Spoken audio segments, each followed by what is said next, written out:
All right, buckle up, everybody, because today we are diving headfirst into Mutant Warfare, The Divide. Oh yeah, this one is a doozy. This is not your average paintball skirmish, my friends. We're talking a multi-day, post-apocalyptic battle royale set in, get this, Sherwood Forest. That's right. We're talking strategy, stamina, and a whole lot of paint flying. And luckily for you listeners, we've got all the intel you need to conquer this beast. Rulebooks, strategy guides, the whole 9 yards. We're talking a deep dive, folks. You want to come out on top? We'll break down the mechanics, the classes, the crafting system. Everything. You'll be ready to hit the ground running. Well, more like shooting. Exactly. Yeah. So, first things first, the Divide puts two factions against each other. The Vanguards in blue versus the Forsaken in red. Your goal. Simple. Earn the most mutant credits, we call them MCU, for your faction by the end of the event. Think of it like a post-apocalyptic stock market. Survival is the ultimate currency. Now, here's where it gets interesting. This isn't just a quick paintball match. We're talking a multi-day event. Yeah, you got to be in it for the long haul. Stamina and resource management, people. That's the key. Absolutely. And here's the kicker. Every single action you take contributes to your faction's overall score. Oh, the pressure. So you're telling me that capturing territory, completing missions, Even grabbing a specific prop. it all matters. Every little bit adds up. High stakes. Now, you start as a basic fighter, but don't get too comfortable because things are about to get interesting. Oh, yeah. You can specialize into 3 different classes: medic, engineer, or transportation. Think carefully, because choosing the right class and having a balanced team is absolutely essential to winning this thing. It's like assembling your own post-apocalyptic A-team. Each with their own strengths, of course. Now, medics, those guys are all about healing and support. As the game goes on, they become vital. Essential, really, keeping your team in the fight. Okay, what about our tech-savvy players? The engineers. They start by handling repairs, disabling enemy devices, but eventually. They become masters of disruption, controlling the battlefield with their gadgets and know-how.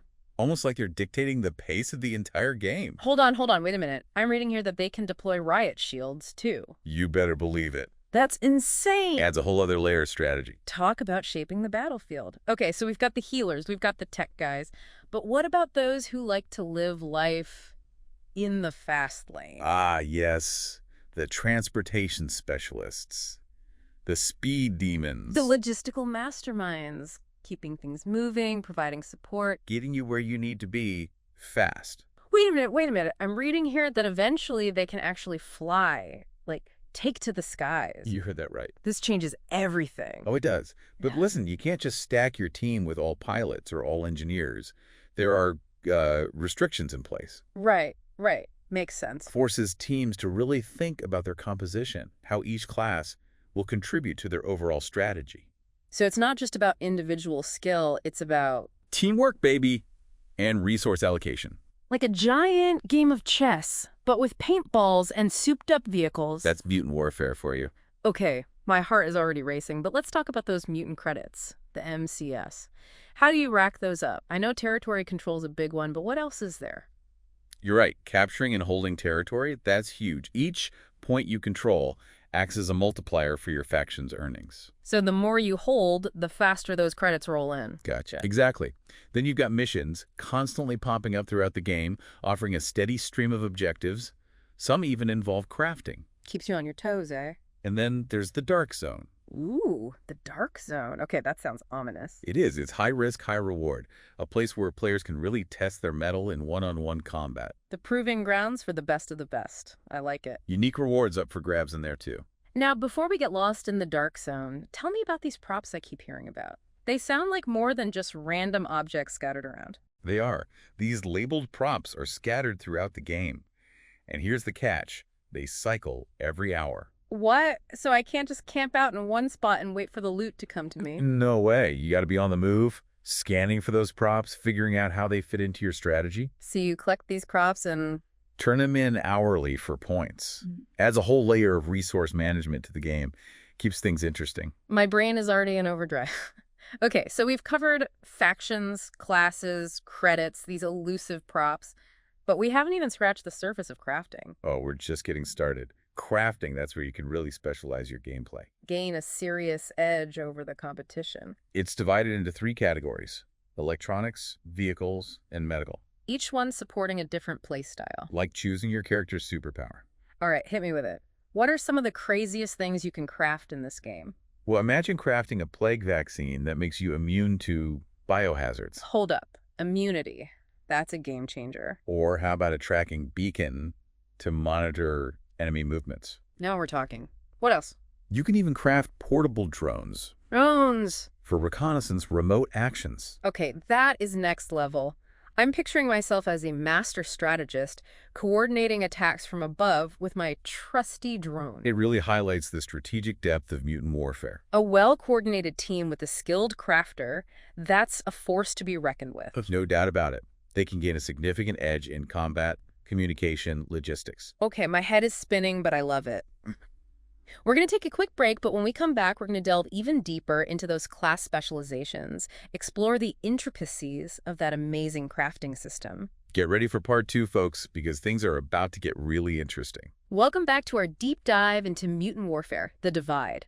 Last time, we got a taste of the overall structure, those warring factions, and the different ways to stack those mutant credits. Oh, we barely scratched the surface. We even touched on those mysterious props and that game-changing crafting system. Right, we laid the groundwork, but now it's time to dig deeper. Let's break down those class specializations. Yes. Each class has its own unique upgrade path, abilities that can really impact your team's performance. It's true. Let's start with the medics. Because, well, everyone loves a good healer, right? You can't go wrong with a good medic. Absolutely. So in Mutant Warfare, medics aren't just about healing more. It's about becoming a strategic asset on the battlefield. Oh yeah, big time. They're not just patching people up, they're like a force multiplier for the whole team. All right, I'm all ears. Walk me through it. What can a level 1 medic do? Okay, so at level 1, you're a field medic. You've got your basic heals, patching up those standard paintball hits. Okay, basic healing, but I'm guessing there are limitations. Oh yeah, you have a limited number of heals at that level. And headshots. Forget about it, those are still a problem. So you're playing catch-up at level 1, reacting to injuries as they happen. What changes at level 2? Level 2, you become a trauma specialist. Now you're talking. Not only do you get more heals, but you can handle those pesky headshots. Suddenly, you're a much more valuable asset in a firefight. Makes sense. Now you're not just reacting, you're anticipating and managing the flow of combat. Right. You're thinking ahead, keeping your team in the fight longer. Okay, level 3 has got to be where things get really spicy. Oh yeah, level 3 is where the medic truly shines. You become a master surgeon. Master surgeon has a nice ring to it. Doesn't it? And the best part, you can perform mobile respawns, bringing fallen teammates back into the fight right there on the front lines. Wait, hold on. Mobile respawns, that's a game changer. It is. And get this, you can enter those high contamination zones without instantly dying. Whoa, whoa, whoa. Back up a second. Contamination zones, what are those? They're these areas on the map that are super dangerous. Instant deaths for most players. Okay, high risk, high reward kind of territory. But a master surgeon, they can waltz right in, no problem. Opens up a whole world of tactical possibilities. So we've got these high-level medics, bringing people back from the dead, venturing into death zones. It's like a sci-fi movie out there. It is. Now let's switch gears. Talk about those engineers. The tech wizards. The masters of battlefield control. Always up for some cool gadgets. Lay it on me, what kind of tech are we talking about here? For engineers, it's all about gaining control over equipment, the environment, even the enemy's actions. Love it. Give me the breakdown. Level 1 engineer, what do they bring to the party? Level 1, you're a field engineer. You're the handyman of the apocalypse, keeping those gears turning. Okay, so handling hazardous materials, repairs. Keeping your team's infrastructure running smoothly. Essential stuff. So important. What about level 2? Level 2, you become a field mechanic. Now things start to get really interesting. You can repair advanced electronics, and this is the big one, disable enemy devices. Sabotage. Now you're talking my language. Disrupting enemy plans, gaining that tactical advantage. Exactly. But it gets even better at level 3 when you become the robotics expert. Robotics expert. Okay, I like the sound of that. You can repair anything, including vehicles. But the real game changer, you can deploy those riot shields we were talking about earlier. Ah, yes. The riot shields. Suddenly, I'm picturing a team of engineers creating a mobile fortress, advancing across the battlefield. It's a powerful defensive tactic. Talk about controlling the battlefield. Okay, so we've got our healers, our tech specialists. Now for the adrenaline junkies. The transportation specialist, always on the move. Keeping things rolling. Speed, logistics, firepower, That's their game. I'm ready. Hit me with it. Level 1 transportation specialist, what can they do? Level 1, you're a vehicle operator. Handling those basic vehicles, transport support, keeping those supply lines open, making sure your team gets where they need to be. The lifeline of the operation, I get it, but I have a feeling things escalate pretty quickly with this class. Oh, you know it. Level 2, you become a combat driver. Yeah. And suddenly you're not just transporting, you're in the thick of it, actively engaging in combat. Oh man, I love it. You're in command of vehicles with mounted weapons, reinforced armor. You're a mobile weapons platform at that point. Combat driver. That sounds intense. But there's a level 3, right? What's the final form for these transportation specialists? Level 3 is where you take to the skies. You become a pilot. Whoa, wait a minute. Did you say they can actually fly? You heard right. Rapid transport, aerial support, reconnaissance. Yeah. You add a whole new dimension to the battlefield. Okay, that changes everything. Suddenly those contamination zones don't seem so scary when you can just fly right over them. Exactly. And just like those high-level medics and engineers, pilots are immune to instant death in those zones. They're a huge asset for strategic maneuvers and those high-risk operations. My head is spinning just thinking about the possibilities. Medics reviving players, venturing into danger zones, engineers building fortresses, shutting down enemy tech, pilots soaring through the air, raining down support fire. It's quite a sight to see. It sounds epic. But before we get too carried away, let's talk about that crafting system. We touched on it briefly before, but I want to know more about how it works and what kind of impact it has on the game. Okay, so crafting. This is where you can really specialize your gameplay. Gain a competitive edge. Remember those 3 categories: electronics, vehicles, medical. Yeah, it's like choosing your character's superpower. Each category offers unique items that can enhance your team's capabilities. I'm ready for the juicy details. Hit me with some must-have items. Right. In the electronics tree, you've got wireless transmitters, remote actions, signal boosters for better communication, even those portable drones. Those drones again. I'm telling you, those things are game changers. Scouting enemy positions, identifying threats, providing cover fire from a safe distance. The possibilities are endless. But that's just the electronics tree. There's more. Oh, yeah. In the vehicle crafting tree, you can focus on keeping those vehicles in tip-top shape. Emergency repairs, navigating that tricky terrain. So spare tires, engine repair kits, even a GPS unit for my post-apocalyptic road trip. You got it. Keeping your team mobile and in the fight. I like it. What about medical crafting? Ah, the medical tree.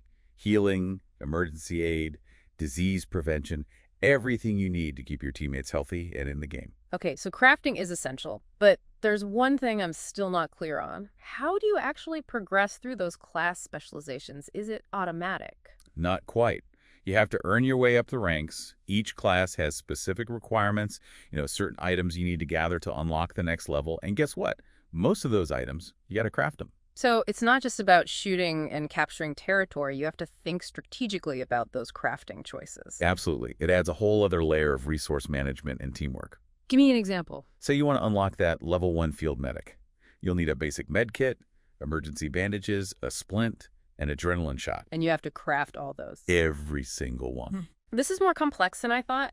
You might have to team up with a crafter to get those essential items. You got it. It's a team effort. And I bet those crafting requirements get more complex as you level up, right? Absolutely. Yeah. You need a wider range of materials, a deeper understanding of the crafting system. This is incredible. We've got these intricate class specializations, a complex crafting system, this constantly evolving battlefield. Yeah. It's a lot to process. It is. But that's what makes Mutant Warfare so rewarding. It's a game that really makes you think. It demands individual skill, teamwork, strategic thinking. It's like a giant strategic puzzle. And we're just getting started. I'm already starting to strategize my own approach to this game. But before we get too far ahead of ourselves, I think we need to explore those finer points of gameplay. Yes, let's dive into those unique challenges and strategic considerations that await in Mutant Warfare. We'll delve into those territory control rounds, those timed missions, that mysterious dark zone lurking on the edge of the battlefield. When we get back... Okay, we're back, ready to dive into the heart of Mutant Warfare gameplay. We've covered the factions, the classes, that intricate crafting system, but now I want to know how it all comes together on the battlefield. That's where the real fun begins.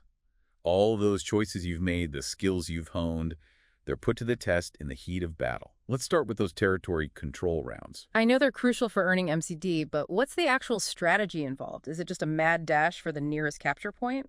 It can get pretty hectic, but there's a lot more to it than just running and gunning. You got to remember, each captured point acts as a multiplier for your faction's earnings. So it's not just about capturing point, it's about holding it Mm-hmm. for as long as possible. You got it. And that's where those class specializations really come into play. I see where you're going with this. Think about it. A well-coordinated team of medics keeping their frontline fighters in the game longer. They can push harder, hold those points more effectively. Makes sense. Or what about a team with a skilled robotics expert? Oh, they can use those riot shields to create a defensive perimeter around a captured point. Yeah. Make it nearly impossible for the enemy to retake it. Okay, those specializations really can turn the tide of battle, but what about those secondary missions, the ones that pop up every 30 minutes? Yes, those secondary missions. They got to add another layer of complexity to those territory control rounds, right? Absolutely. They offer a constant stream of objectives, forcing teams to adapt and prioritize on the fly. You might have to retrieve a specific prop, sabotage an enemy vehicle, defend a vulnerable location. Keeps everyone on their toes. So you're constantly juggling priorities, weighing the value of capturing and holding territory against the potential rewards of completing those missions. Exactly. And those robotics experts, they can actually reduce the cooldown on those secondary missions. Right. Yeah, making them even more valuable for teams that want to maximize their point gains. So you've got these territory control battles, these quick-fire secondary missions, all happening at the same time. But there's still that one area we haven't explored in depth. The Dark Zone. The Dark Zone. It's a place of legend. It's been looming in the background this whole time, and I'm ready to uncover its secrets. It's where the best of the best go to test their skills, prove their worth. It's high risk, high reward. Players engage in one-on-one combat, earning those coveted kill coins. Kill coins? Yeah, they unlock special rewards. Okay, sounds like a gladiatorial arena within the larger game, where reputations are made and broken. But what makes it so risky? Is it just the intense competition? It's partly that, but there's also the element of the unknown. The Dark Zone has its own set of rules, its own challenges, and the stakes are incredibly high. You're not just fighting for points in there. No, you're fighting for survival and glory. I can already picture those heart-pounding encounters. The adrenaline surging as you face off against a skilled opponent, knowing that every shot could be your last. It definitely separates the contenders from the pretenders. But the rewards are worth the risk. Oh, absolutely. Those kill coins can unlock access to the Dueler's package. What's that? It offers a special pool of rewards. Unique weapons, armor upgrades, even tactical advantages that can be used in the main game. Wow, so it's like a training ground for the elite. A place to hone your skills and earn the tools you need to dominate the battlefield. Exactly. Okay, so we've got those territory control rounds, those secondary missions, the Dark Zone, all happening at the same time. But we haven't forgotten about those props, have we? Oh, those props are more important than you think. They're not just random objects scattered around. No. They play a crucial role in the crafting missions that pop up throughout the game. These missions require players to gather specific types of props. Chemicals, metal, rubber, even electronics. And then use them to craft those essential items. You got it. It's like a scavenger hunt with tactical implications. So it's not just about collecting those props for points. It's about using them strategically to fuel your crafting efforts. Absolutely. You have to be on the lookout for those props, coordinate with your teammates, and make strategic decisions about what to craft and when. This is incredible. We've got those intricate class specializations, that complex crafting system, those territory control battles, those timed missions, the Dark Zone, those strategically placed props. It's like a giant puzzle. It is a puzzle, but that's what makes Mutant Warfare so compelling. It's a game that demands both individual skill and a deep understanding of teamwork and strategy. It challenges you to think critically, adapt to ever-changing circumstances, and work together to achieve a common goal. It's not just about winning individual firefights. It's about contributing to the success of your faction. Exactly. Whether you're a medic reviving teammates, an engineer crafting vital items, or a pilot soaring through the skies, every action you take makes a difference. So as we wrap up our deep dive into Mutant Warfare, The Divide, I think it's safe to say that this is more than just a paintball game. It's an experience. It's a complex, immersive experience that demands strategic thinking, teamwork, and a willingness to adapt to the ever-changing dynamics of the battlefield. Couldn't have said it better myself. It's a game that rewards those who can master the intricacies of the class system, the crafting system, and the unique challenges presented by the various game modes. And as you prepare to step onto that battlefield, remember this. It's not just about winning individual firefights, it's about working together, using your unique skills to achieve victory, and immersing yourself in the thrilling world of Mutant Warfare. The Divide. Good luck out there, everyone. May the best faction win.